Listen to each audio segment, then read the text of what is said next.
Muy buenas con todos, el día de hoy les voy a hablar acerca de la construcción y diseño de esta maqueta de dinámica clásica. Yo soy estudiante de la Universidad de las Fuerzas Armadas ESPE, mi nombre es Luis Antaneda y el instructor que me da clases es el ingeniero Diego Proaño. Pertenezco a la carrera de Ingeniería Electromecánica. Bueno, les voy a hablar un poco acerca de la teoría de esta maqueta que hemos realizado. Esta maqueta es de dinámica. ¿Por qué es dinámica? Porque a diferencia de la cinemática, lo que hacemos es el estudio de las fuerzas que producen el movimiento de los cuerpos, en este caso de la masa 1 y de la masa 2. La dinámica, como dije anteriormente, se preocupa de este tipo de situaciones. Estas se rigen por las leyes de Newton, las cuales, como su nombre indica, fueron postuladas por el científico inglés Isaac Newton en una época en la cual las teorías acerca de los campos gravitacionales eran básicamente especulaciones o simple teoría. Junto con Galileo Galilei mediante estudios sacaron algunas conclusiones, sacaron las tres leyes que llevan el nombre del científico Isaac Newton, y voy a citar textualmente cuáles son ellas. La primera ley es la ley de la inercia. Dice: si la fuerza resultante que actúa sobre un cuerpo es nula, esta permanecerá a velocidad constante cuando hablamos de un sistema referencial. La segunda ley es: la fuerza es igual a la aceleración por la masa. Esta dice, y cito textualmente: el cambio de movimiento es directamente proporcional a la fuerza motriz impresa y ocurre según la línea recta a lo largo del cual la fuerza se imprime. La tercera ley es la ley de la acción y reacción, que dice, y cito textualmente: con toda acción ocurre siempre una reacción igual y contraria. Lo que quiere decir es que las acciones mutuas de los dos cuerpos siempre son iguales, divergentes y dirigidos en sentido opuesto. Para explicar un poco acerca de estas leyes, la primera ley, la de la inercia, un ejemplo que podemos ver es, por ejemplo, cuando nos bajamos de un bus o nos bajamos de algún cuerpo que se encuentra en movimiento. Nosotros tendremos ese movimiento al momento de bajarnos. Por ello siempre se recomienda, a la hora de bajarte de un bus o de cualquier vehículo, seguir caminando o seguir realizando el movimiento que estaban haciendo junto con el bus. La segunda, la fuerza es igual a la aceleración por la masa. Estos son los cálculos que usamos para el cálculo de las fuerzas. En este caso también puede ser el cálculo del peso. Lo que usamos también en el experimento del dinamómetro, que fue obtener los newtons. La ley de la acción y la reacción. Bueno, aquí podemos ver en varios casos podemos ver que existen fuerzas que actúan tanto a favor para un cuerpo o tanto en contra para un cuerpo. Por ejemplo, si es que vamos en una bicicleta y nos estampamos contra una pared, esa pared lo que está haciendo es una fuerza reactiva, ya que nos está impidiendo que sigamos con nuestro movimiento normal. Como podemos ver en esta maqueta, las fuerzas que podemos encontrar sería, como podemos ver aquí, existe un resorte. Entonces este será la fuerza elástica que tendrá este sistema. Tenemos una fuerza de tensión que dependerá de la cuerda. Esto es para la masa 1. Entonces tenemos una fuerza de reacción que dependerá de esta cuerda. Y a su vez tenemos el peso que tienen, que es la fuerza que ejerce junto con la gravedad. Entonces aquí podemos ver que si es que realizamos en un diagrama de cuerpo libre, realizamos la descomposición vectorial de la fuerza, del peso, lo que tenemos aquí es que tenemos el peso en X para las fuerzas que se encuentran en un eje coordenado X. Y para las fuerzas en un eje coordenado Y tenemos la normal, que vendría estando por acá, y el peso en Y, que vendría para abajo del cuerpo 1. Y si tomamos en cuenta una masa, puede ser esta, una masa 2, podemos tener también una fuerza de tensión, que sería la cuerda que sujeta a la polea con la masa 2, como dije anteriormente. Tenemos también la fuerza normal o la fuerza de tensión 1, que se encontrará aquí. Y el peso, que en este caso no habrá descomposición vectorial, ya que no actúa en ningún tipo de ángulo de inclinación para este. Entonces simplemente será la masa por la gravedad. También tenemos que tomar en cuenta aquí que existe un sistema de poleas. En este caso hay un sistema de poleas en el cual una es fija, la que se encuentra en esta parte es fija, y la otra será móvil, ya que dependerá del movimiento que tome el sistema, esta bajará o subirá. Entonces también tenemos que tomar en cuenta esto.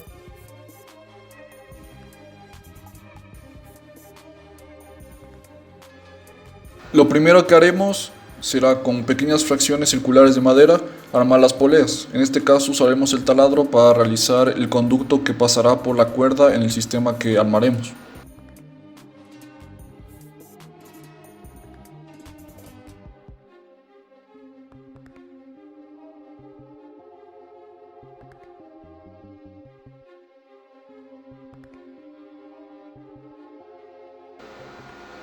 Cortamos una fracción de una tabla de forma rectangular para que nos sirva de base de la maqueta.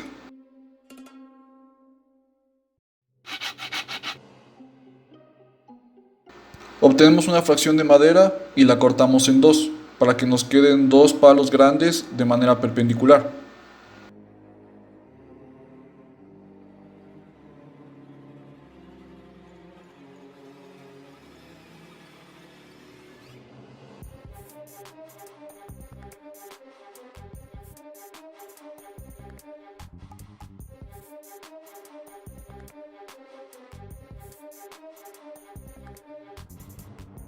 Los palos los pegamos en forma paralela entre sí.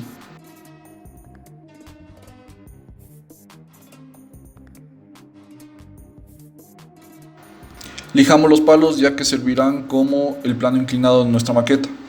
Pegamos estos palos de manera paralela entre sí, dejando un pequeño espacio donde entrará la primera polea, que será la polea fija, que se encontrará en la punta del plano inclinado.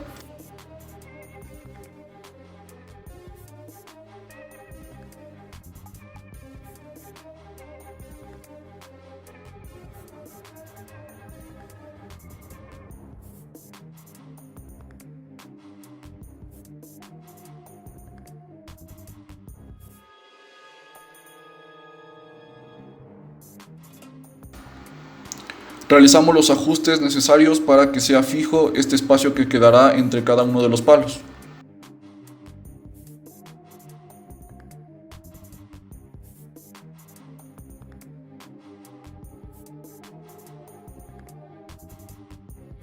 Realizamos un pequeño agujero en la parte donde irá la polea fija para que podamos introducir esta misma.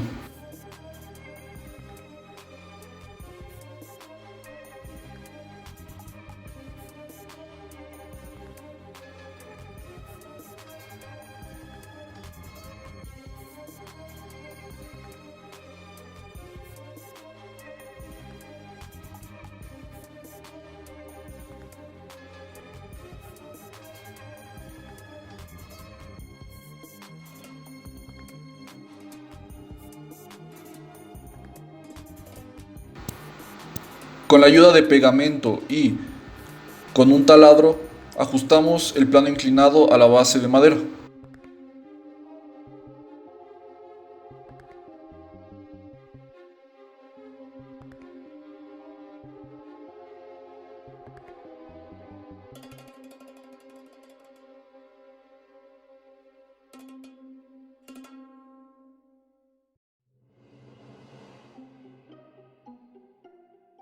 Una vez ya tenemos esquematizado, lo que hacemos es armar el sistema de poleas mediante una piola.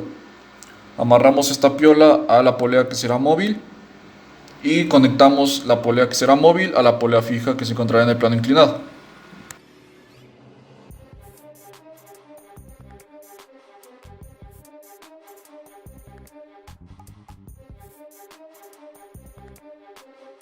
Esa cuerda la pegamos al cuerpo que será la masa 1.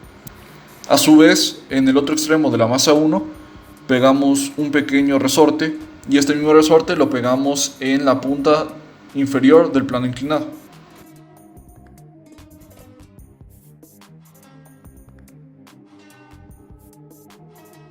El procedimiento de uso para esta maqueta es, en este caso, en esta parte, en el plano inclinado, lo que hacemos es poner la masa 1 y en el gancho de aquí lo que hacemos es colocar la masa 2.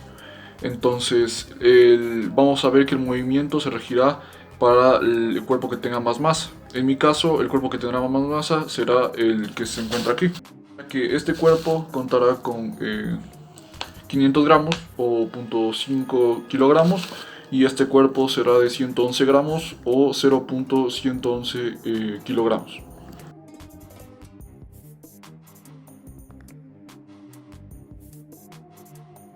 Bueno, en este momento nos encontramos para realizar el proceso del cálculo de errores en el tiempo que se demora el sistema en realizar su movimiento.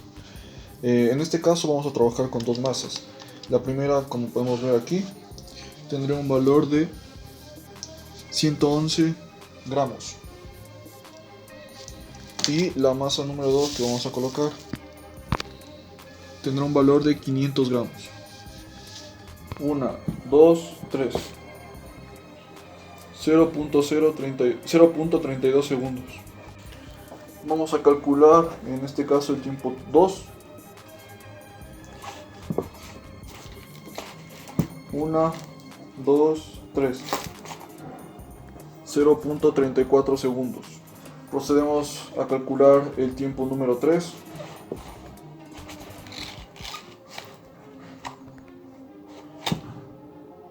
1, 2, 3. 0.34 segundos. Continuamos con el tiempo número 4. 1, 2, 3. 0.35 segundos. Seguimos con el tiempo número 5. 1, 2, 3. 0.35 segundos. Bien, continuamos con el tiempo número 6.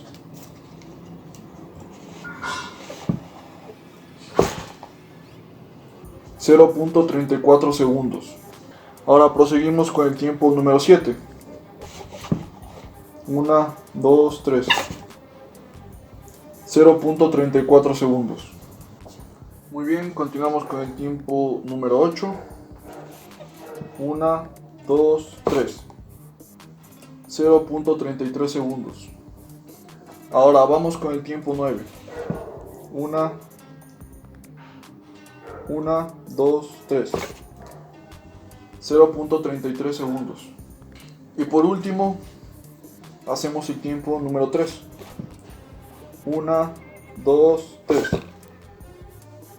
0.33 segundos.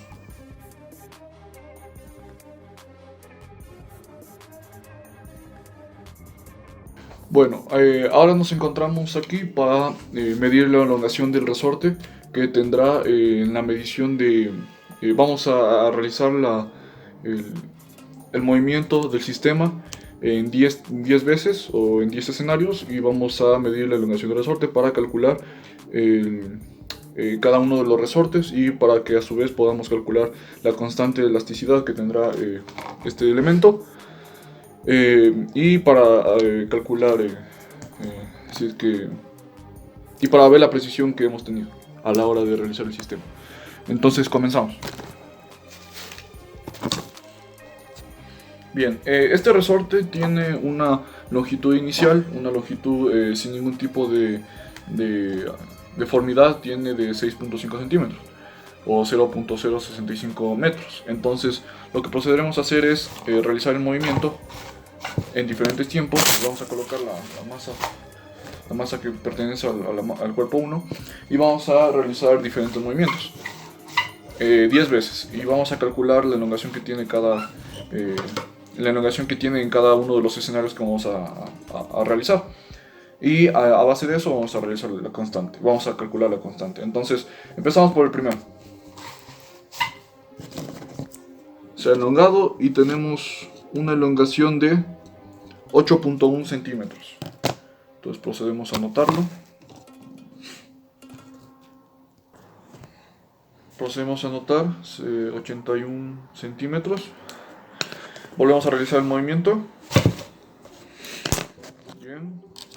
Tenemos una elongación de 8 centímetros. Vamos con la tercera.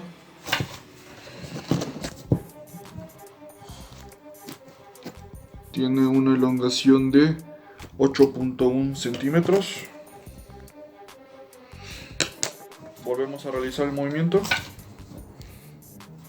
Para la cuarta tenemos una elongación de 8.1 centímetros nuevamente. Volvemos a realizarla. Volvemos a realizar el movimiento. Tenemos una elongación de 8.1 centímetros nuevamente. Vamos por la sexta. Tenemos una elongación de 8.1 centímetros. Estamos en la sexta. Ya. Vamos con la séptima.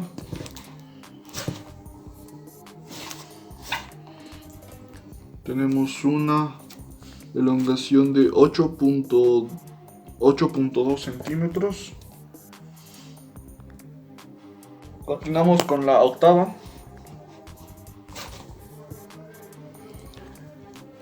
Tenemos una elongación de 8.1 centímetros.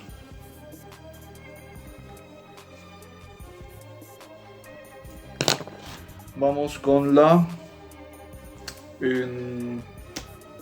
novena. Tenemos una elongación de 8.1 centímetros. Y por último vamos con la décima elongación, que será de 8.2 centímetros. Entonces, con estas elongaciones lo que procedemos a hacer es calcular, como dije anteriormente, la constante de elasticidad.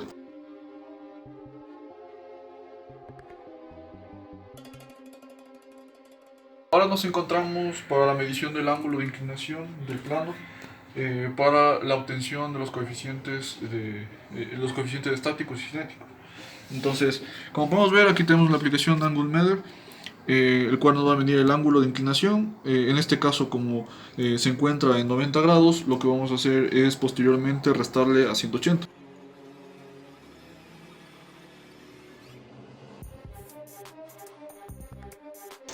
Bueno, me encuentro en este momento, como podemos ver en pantalla, estoy en el informe que se ha realizado con los cálculos que ya hemos obtenido.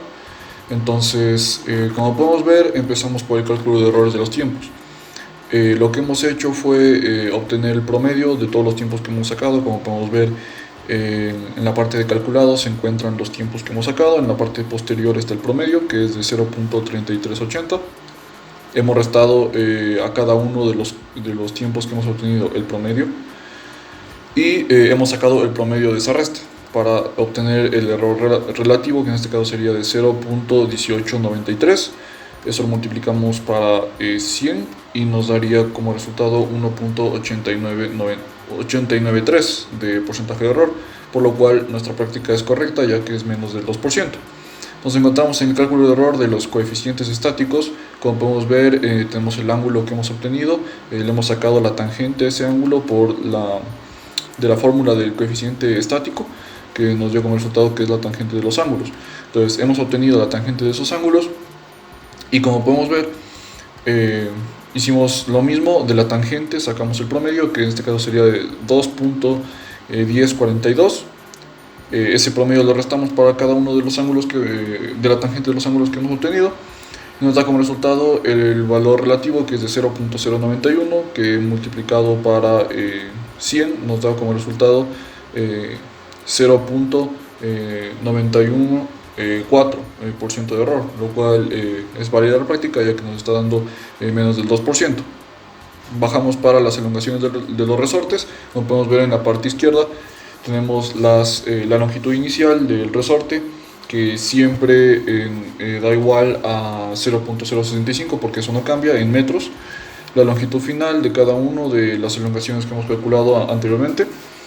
De eso restamos tanto la elongación para la longitud final que se ha obtenido, y tenemos las constantes. Tenemos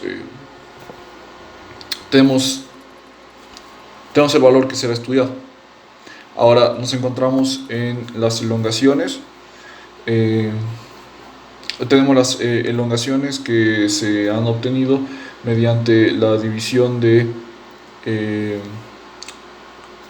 tenemos las elongaciones en la parte izquierda, después la fuerza, que es la masa por la gravedad, y obtenemos la constante, que es dividiendo la fuerza en newtons por la elongación que hemos obtenido. Entonces tenemos las constantes, sacamos el promedio de las constantes, ese promedio lo dividimos para cada uno de las constantes que hemos obtenido y realizamos el cálculo de errores. En este caso tengo un error relativo del 0.019 y eso en error absoluto nos da el 1.97% y como podemos ver la práctica es correcta. En este caso lo que hemos obtenido también es, estas son el descubrimiento de las fórmulas, por así decirlo. Son las del coeficiente dinámico. Entonces lo primero que hicimos fue obtener la aceleración, la fórmula de la aceleración mediante x es igual a velocidad inicial en t más un medio de aceleración por tiempo al cuadrado. La velocidad inicial en este caso sería 0 porque estamos calculando la aceleración en reposo y calculamos la aceleración con cada uno de los tiempos que hemos obtenido. Como podemos ver, aquí están con cada uno de los tiempos que se ha obtenido y finalmente lo que hacemos es obtener el promedio de esta aceleración y este usaremos para el cálculo de los coeficientes dinámicos. Como podemos ver, aquí tenemos los diagramas de cuerpo libre tanto de la masa 1 como de la masa 2. Tenemos todas lo necesario para sacar la tensión que se nos solicita. Tenemos las ecuaciones, realizamos un sistema de ecuaciones para obtener la aceleración y la aceleración 1 de la masa 1 sería menos 11.5321, la aceleración 2 sería menos 5.76. La tensión 1 nos dio como resultado 1.331 y la tensión 2 nos da como resultado 2.662. Aquí tenemos el cálculo de los errores vistos de mejor manera. Tenemos cada uno de los coeficientes estáticos y en base a los coeficientes estáticos, al promedio del coeficiente estático, hemos obtenido, a raíz de todos los coeficientes estáticos que hemos obtenido, obtenemos los coeficientes dinámicos con la fórmula que hemos obtenido anteriormente. Entonces, como podemos ver, aquí están los cálculos que hemos realizado y realizamos el cálculo de errores para los coeficientes dinámicos. Entonces, con cada una de las aceleraciones obtenemos un valor de coeficiente dinámico. Ese valor obtenemos el promedio y ese promedio lo restamos para cada uno de los valores de los coeficientes dinámicos. Obtenemos el error relativo, que en este caso me dio igual a 0.01664 y multiplicado por 100 nos da 0.166%. Lo que quiere decir que también en la obtención de los coeficientes dinámicos tenemos un error aceptable, ya que es menor del 2%.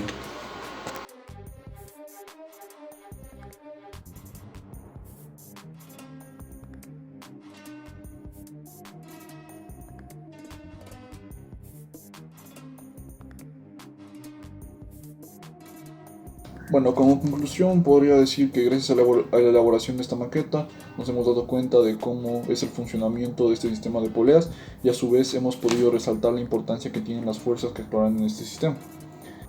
Hemos podido observar que el sistema se moverá en función del cuerpo con más masa y ya que el sistema de poleas se encarga de transportar esta fuerza por medio de la tensión que cuente con menos masa. Otra de las conclusiones sería los diagramas de cuerpo libre son muy útiles a la hora de observar de mejor manera la esquematización de las fuerzas que actuarán en cada uno de los cuerpos que se requiera en su estudio. A su vez, y con la ayuda de la fuerza de Newton, podemos establecer ciertas ecuaciones esenciales para la obtención de ciertos datos que se requieran. Otra de las conclusiones, que estas ya vendrían siendo acordes al cálculo de errores, los cuerpos que se han obtenido realizando los movimientos en 10 escenarios diferentes presentan un error del 1.89%.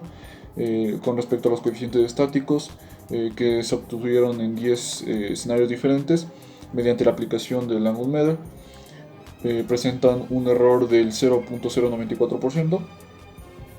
Los coeficientes dinámicos obtenidos a partir de los coeficientes estáticos presentan un error del 0.116%.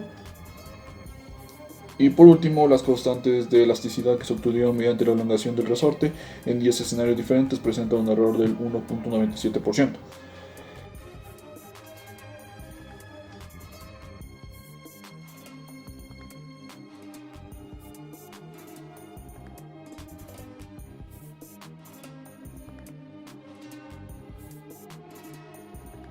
Como recomendaciones que puedo dar para este cuerpo sería lo primero, a la hora de realizar los diferentes movimientos, procurarse de que el sistema de poleas esté bien anclado, esté bien puesto, ya que cualquier tipo de variación en la cuerda puede definir que exista mayor error en los cálculos o que las tensiones varíen.